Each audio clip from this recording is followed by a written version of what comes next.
morning, Dawn. How are you? Yeah, yeah. You ready? Yes. Good morning. On the dais now, we have head coach Dawn Staley from South Carolina. We'll begin with some questions. We'll go right down here in front. Thanks. Don Jonathan Tannenwald from the Philadelphia Inquirer. I guess I have to start with you coaching against Gino in a national championship game. Just get it out of the way. I know you love to talk about your players and your assistant coaches and your staff and everybody else, but you know that back home everybody is going to make this one about you and about Gino, and what's it going to be like for you to go up against him in a national championship game? I think it's great. I think anytime that you're in this position to compete for a national championship is a pretty big deal. And if you have Philly ties, it's a bigger deal. And you know, Gino has done legendary. He's had a legendary career. He's helped our game grow, whether people believe that or not. He's helped our game grow tremendously. I think a lot of what we're able to do and get is off the backs of their success. I think the people up at UConn treat their women's basketball team as a sport, and I mean they're forced to because of all the winning and all the success. But you could take a page out of their book, and if you invest in it, you know, you could end up having similar success. Actually, not even similar success. Just you can actually scratch the surface and have some success. So it's gonna be cool, competitive. Question right here from Gene. Hey, Don, Gene Wong with the Washington Post. Even though you got to Virginia a couple years after Gino left as an assistant, Debbie Ryan has impacted both your lives. I'm curious what you remember about, or what you learned from her, and kind of what you take into the championship game, that kind of memories about her, and maybe that influence she had on you. Yeah, I mean Debbie was great. I mean you have coaches that come in and out of your lives, and for her, Debbie knew how to treat me as a player, meaning I was a player from Philly. I was Philly through and through. Didn't really have the fundamentals down pack. I could play. I mean, I could pass. I got flair to my game. I was just a hard-nosed player. One that she didn't try to contain. She allowed me to make mistakes through trial and error. It wasn't like, don't do this, don't do that. She was like, instances. Here's when you can do this. Here's another option. Because I was one that turned the ball over like 5 times a game in my freshman year. And she never said, don't make that pass anymore. Don't. She just said, here are the other options you could have looked at. So I take some of my coaching to a certain degree and allowing our players to be who they are, meet them where they are, and just take them to where they want to go. And that's the mentality that Debbie was with me. Question right here. Jim Suhan, Minneapolis Star Tribune. You had Lindsay Whalen on an Olympic team when I think you and you're on the staff. Lindsay's going to the Hall of Fame. Wondering what you think of her induction and if you have any fond memories of working with her. I mean, I'm all for the point guards. Point guards, they make things happen. I did get a chance to, I was part of the staff that Lindsay was on, and she actually was my favorite point guard. So I like how she's wired. I like the fact that she's so inquisitive. Like she's a Hall of Famer, but the questions that she asked, the cerebral, she needed to have a true understanding of what our coaching staff needed, and she was unafraid to ask the questions. A lot of times people think they're just that good, they can figure things out, but she actually wanted to know and didn't have an issue voicing, asking the questions to make sure, and that is why she's going to be inducted into the Hall of Fame. Question in the back, Nancy. Hi, Don. Nancy Armour from USA Today Sports. Just curious, there are, we've obviously been talking about equity a lot, and today the teams each have 30 minutes here. Your players are going at the same time as you are. Tomorrow, the teams in the championship and the men's tournament, there's no overlap. There's about an hour availability for each team. And that might be a little thing, but I'm just kind of curious what you think about things like that that still are not equal between the men's and the women's tournaments. Yeah, y'all have an issue with it? You guys have an issue with it? Then we have an issue with it. I think we should be, available for as much time as needed. Our game needs the connection with our media. And equitable may not be an hour. It may be 2 hours for us. Just because of where we are in our sport. And if we want to continue to grow our game, we have to make ourselves accessible to you. Next question right next to you. First of all, Dawn, God bless you for saying that. I'm sure we would all be happy to talk to you for 2 hours if you want to stay up here. Dawn, I'm curious about, you look around women's basketball, and a lot of the coaches who have been at the top of the sport have been there a long time, and they're older, let's say. Gino's 68, Tara's 68, Pat, obviously. I won't be here at 68. Okay. Well, how do we fix that, though? Because there's not, women's basketball coaches don't seem to be obsessed with climbing the ladder that they are in the men's game. People stay for a long time. Assistants stay for a long time. But there's kind of like a pipeline drought, eventually Gino and Tara are going to retire. Gary retired this year, Vic. Where are the young coaches? Do you feel like you are holding it down for the young coaches? No, I think our future is bright. I think there are a lot of young, bright coaches out there.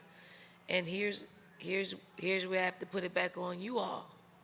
You got to go find the stories because they are out there. We just tend to go to, the ones that are always, have been in our game a long time. And obviously you go there because they are historians in our game. And I think and I'm not one of them, I'm not Tara, and I'm not Gino. I just think we need to make people aware, make the media aware of, some of the young coaches out there. I.e., that's why I gave out pieces of the net. So, so you'll get to know who these coaches are and why I chose them. So there are a lot of young coaches who, and the coaching, the landscape of the coaching is changing. I think black coaches are getting more jobs now, more Power 5 jobs. They got to do well because, we don't really get recycled in other head coaching positions. I do think we need to bring awareness of longtime assistant coaches who haven't gotten an opportunity to head, women's basketball programs. We also have to talk about black men. They don't get opportunities, and they've been in our game a really long time, and it's only in an assistant coach's role. I think we just have to open up and find out who these great coaching minds are, because there's room for everybody. I'm a black woman, so I kind of view it through a black woman's eyes and sight. And it's not anything against any other races, but I see I'm an anomaly. I got into coaching and I had no coaching experience. Somebody took a chance on me because of me being a player. There were much more experienced coaches back in 2000 that could have got the Temple job. And I think sometimes those coaches get upset, and rightfully so. I didn't want the job. There were other people out there that probably wanted the job, wanted to take Temple, to higher heights, but they didn't get the opportunity to do that. We have to find them. It's almost like, those, we're recruiters, so we want to find that, that gym in the back of, that gym in the back of a gym where nobody is, and then you give them a platform to be great. We have to do that, for the people in our game in order for us to advance them. Next question from Doug. Hey, Dawn, Doug Feinberg, the AP. I have a two-part question. First one is, how much did you learn, or can you learn from the game you guys had in the Bahamas 4 months ago, which seems like forever ago with UConn? The second part is, you know how tough it is to win a championship. You guys are 1 for 1 on the biggest stage. UConn's 11 for 11, which, I mean, that seems mind-boggling that they've never lost on the biggest stage, so to speak. And it said, you know how hard it is to win one, and they haven't lost one when they had a chance. I mean, the Bahamas game was eons ago. What we take from it, we're going to watch it a little bit because I like the way we were defending. And we can compare what that looks like back in November to what it looks like now. I think we've gotten better, but we did a pretty good job in the Bahamas. So, I mean, we'll look at it, just probably get our players' juices flowing a little bit to see, you know, this is what we did. This kind of effort and more that is going to take to basically dethrone Connecticut and all the things that they've done and the incredible percentage of winning when they're in a national championship game. And then what was your other part of the question? Just how tough it is, and you won one. Yeah. Yeah, it's tough. Yeah, it's tough. I mean, it's, you know, it's tough. We're 1-0, so we're 100% too. But it's incredible. This is our 4th time, and we only have 1, so it's incredibly tough. It comes down to UConn's had the most experience, so it doesn't faze them to be where they are. Probably a little bit different with this group because they haven't won one. Any person has won one on their roster. For us, same way, haven't won one. So I think we're gonna duke it out.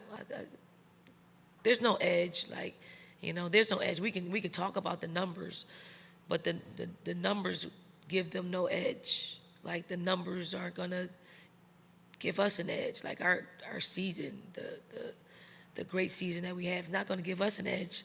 Tomorrow we got to play it. They got to play it. Because we're not going to be thinking about, he's not going to be thinking about, oh, we're 11-0, let us, you know, we got the 12th one in the bag. And we're not going to think, oh, it's UConn. We're gonna automatically win. You can't go into games thinking that way. You gotta play. We're gonna play off of this year. We're not gonna play their history. Question here in the front. Thank you. Alexa Philippi with ESPN. How have you seen the chemistry among the guard corps develop just over the course of the season or even their careers at South Carolina? Our guards, I mean, it's pretty competitive. We've had a combination of maybe probably 8 to 10 guards on breakdowns. Like, we got a lot of guards, and I think it's cool that they have a tight bond, they have a friendship, they have a healthy competitiveness, even though, you know, probably a third of them play the majority of the minutes. And I do think the other guards who have to sometimes be the scout team, they really get after it. Like, our starters and our third group, like we got 3 groups of teams. They give our starters a really hard time, like, because they're young, you know, they play with no pressure. And when you have to play with no pressure, you know, sometimes you win a lot of competitions in practice. So they got a healthy competitiveness. They really love each other, and that's why we didn't have any we didn't have anybody going to the transfer portal last year, more so because of the relationships and the bonds that they have amongst each other. This year might be a different story, but we're just gonna play this out. Question here in the aisle. Yeah, Don Memori from the Hartford Current. Don, as you mentioned, you saw them in November, and I imagine that you were paying attention to them in January because you were scheduled to play them. When you think about where they were at that time, are you surprised that they're still here? And Is this maybe, in your mind, one of the best coaching jobs that Gino's done in a season? I believe so. I mean, with all the adversity, with all, I know he had a lot of sleepless nights just trying to figure it out, and it's frustrating. You can see his frustration. You can hear his frustration. And then they beat NC State in the Elite Eight, and he was full. And when you're full, you get a little emotional. And I think he thought about where they were. Like everybody probably had them dead in the water. But true champions figure out a way. I think he hasn't really had to pivot a whole lot in his career with the teams that he's had. But he pivoted. He did something a little bit different. He played the hand he was dealt, found a way to, keep their head above water, and then they got Paige back. And when you get her back, even if she's 70%, you got to guard her. You got to pay attention to her. And the months that she was out, those other players, adverse moments either gonna bring you together or it's gonna pull you apart. They chose to come together and play like a cohesive unit. And now, it really didn't surprise me that they're here. Question right here in the second row. Don, Jerry Brewer from the Washington Post. A lot of great Hall of Fame players, even as they take to coaching, they don't necessarily have the longevity that you have. What's sustaining you? And considering all that coaching entails, would you consider yourself a better coach than player? That's a good question. I'm a point guard. I've always looked at the game differently than shooting guard or post player. I've always been able to see the big picture, and I've carried that. It doesn't matter if it's basketball, if it's just life. I'm a point guard, so we're trained to see it all. We're trained to see the big picture, and then my people skills is one that I just try to meet people where they are, not be judgmental. Just meet them where they are, and then I talk to them and figure out what they want, and then we figure out a plan to make that work. And sometimes when you work with young people, you let them talk. I'm not telling them what to do. I'm just listening to them. And then they'll start asking questions. And when they start asking questions, that's when you can really, move the chain. So I've done that with teams that I've played as a point guard. And I've found my second skin in coaching. Am I a better coach than I am a player? God. That's a good question. I'm probably a better coach. And I say that because I've had a longer career as a coach. That's one. Two, I think my impact is far. Like I can make more of an impact as a coach than I did as a player.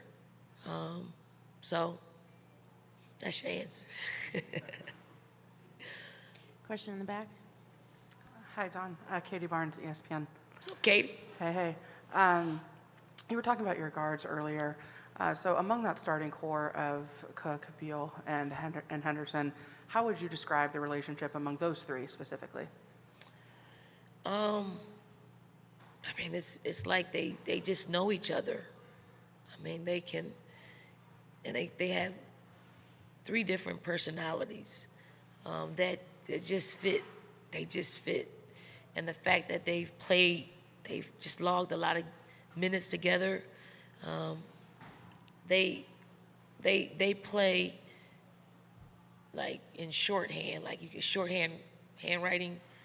They play that way out there on the court. Like you don't have to say much. You can just point at, and they know the switch.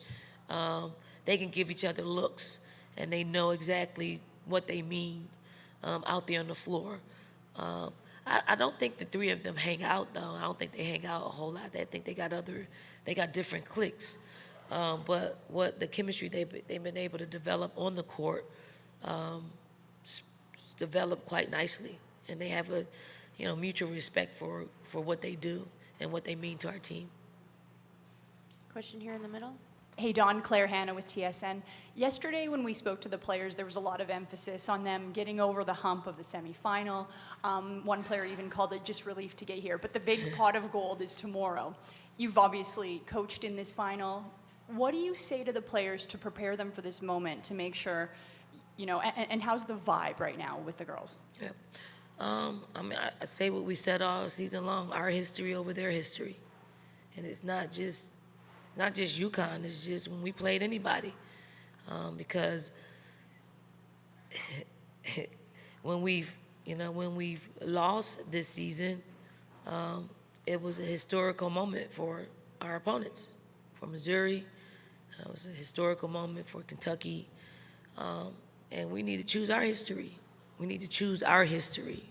We want to imprint our history in the in the basketball history books. I think we're focused. We're focused, and I'm finding out that our team isn't very good in the morning. Like, we had a practice on Thursday morning, and then we're at the Final Four. I'm just like, yo, let's go. Like, and it was probably one of the worst practices that we've had. And then we had a shoot-around, which was great. Like, shoot-around was focused. It was, clear-cut. And then we executed the game plan. So we're here early, but we're not practicing early. We practice a little bit later, so it gives me a little bit of relief knowing that it's not at 9 o'clock in the morning. Question standing in the back. Hey, Don. Chantel Jennings with The Athletic. You're known as a straight talker, no bullshit kind of coach, and you were that as a player too.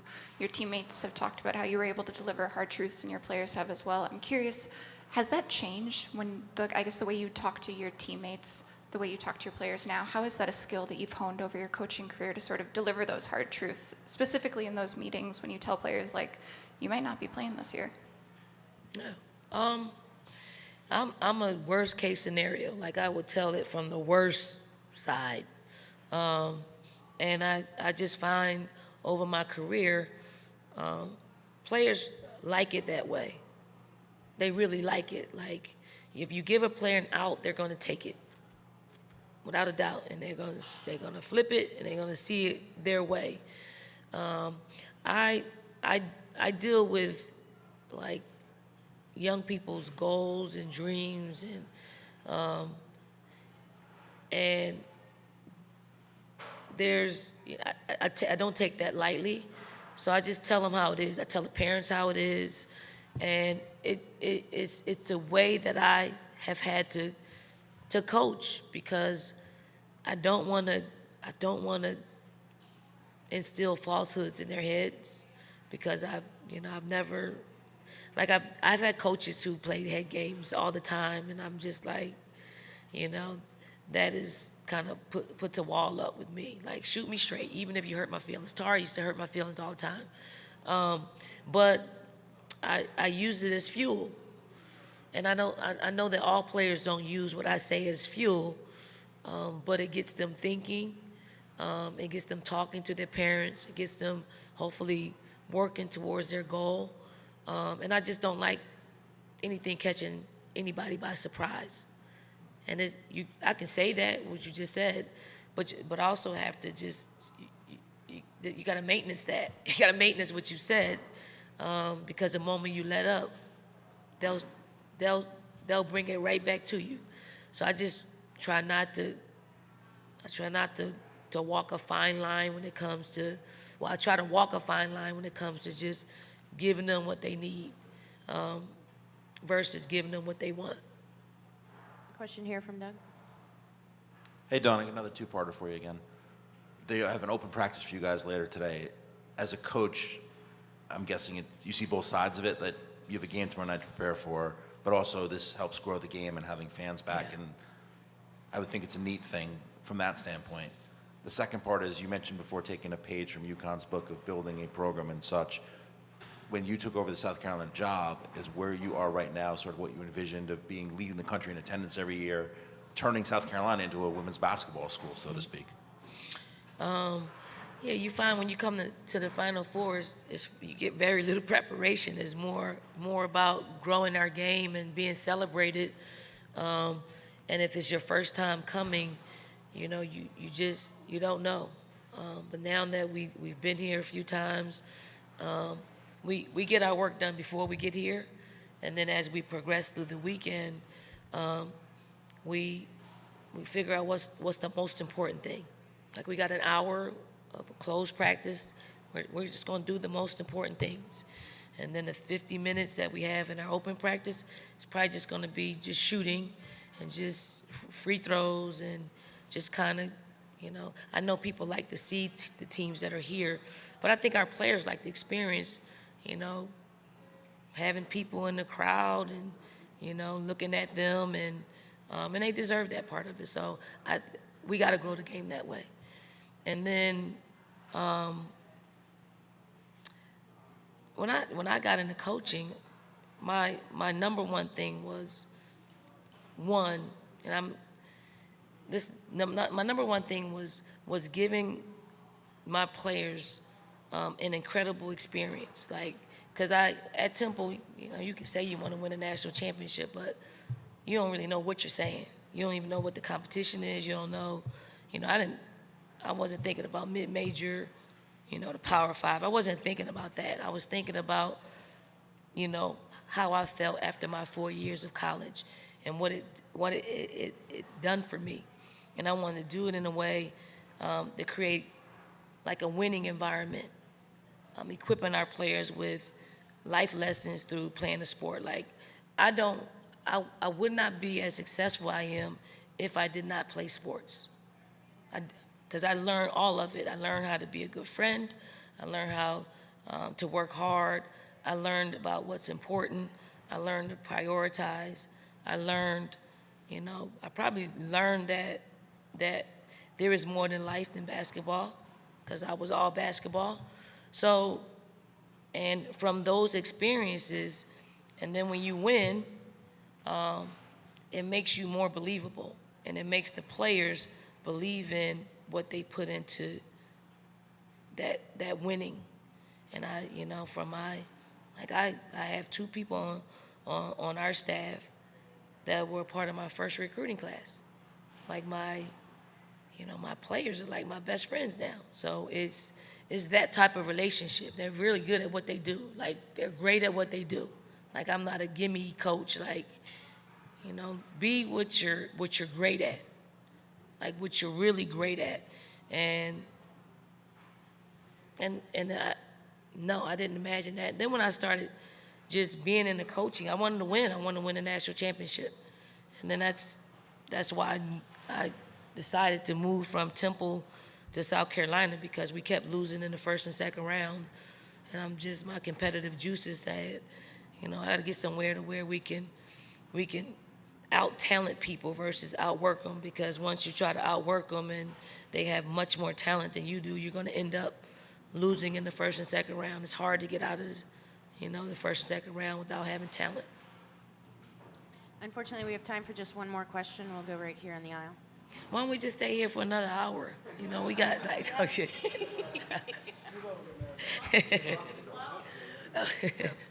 Coach Daly, Lawson Merrill here again with the Daily Gamecock. I wanted to ask, you mentioned the other day some fans had booked their tickets to Minneapolis maybe a year ago or in December. After the team send-off at the hotel, after the crowd presence last night, you know, what does it mean to you personally, to your players, to the program as a whole for this fan base to travel so well and to support y'all throughout? I mean, it's proud, like it's a proud moment. It was like, it's you know, I'm always really, I think about what our team mean to so many people. Like, I know a lot of our fans. Like, I know, you know, one of the nurses that cared for my sister when she had leukemia, was just diagnosed with breast cancer. So she said, I got my ticket to Minneapolis. I set my surgery for after the Final Four.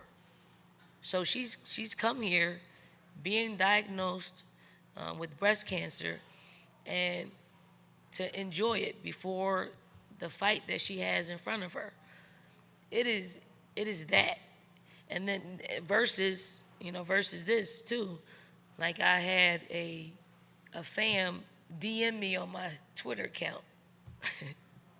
And he's like, Coach, we gotta have a fam meeting. This is him. We gotta have a fam meeting. We can't cheer when we lose our lead. We got to keep it going. We have to blow this up like it's Colonial Life Arena. And this is what I get. Like, is they're all in. So I asked him, well, where are you sitting? He said, he sends me a picture. He's way up in the rafters, right? So they can't hear him. So I said, let me get you some tickets lower, and then you can lead the chants in the lower. Y'all don't go near him though, y'all, because he is. Don't go near him. Like, don't follow him either, because he's. Thank you, Don. Thank you. I can't let y'all know who he is. I really can't.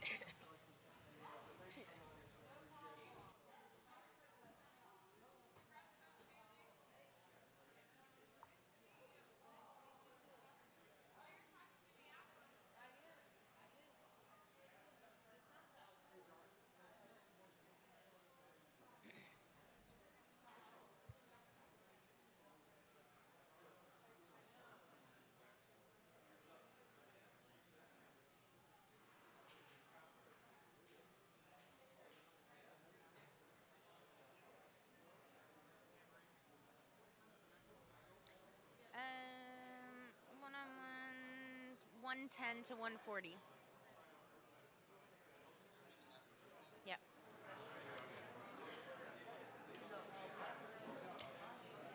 Our next press conference will begin at 110 to 140. That will be UConn with head coach on the dais and student athletes in the breakout rooms. UConn will be back at 110 to 140.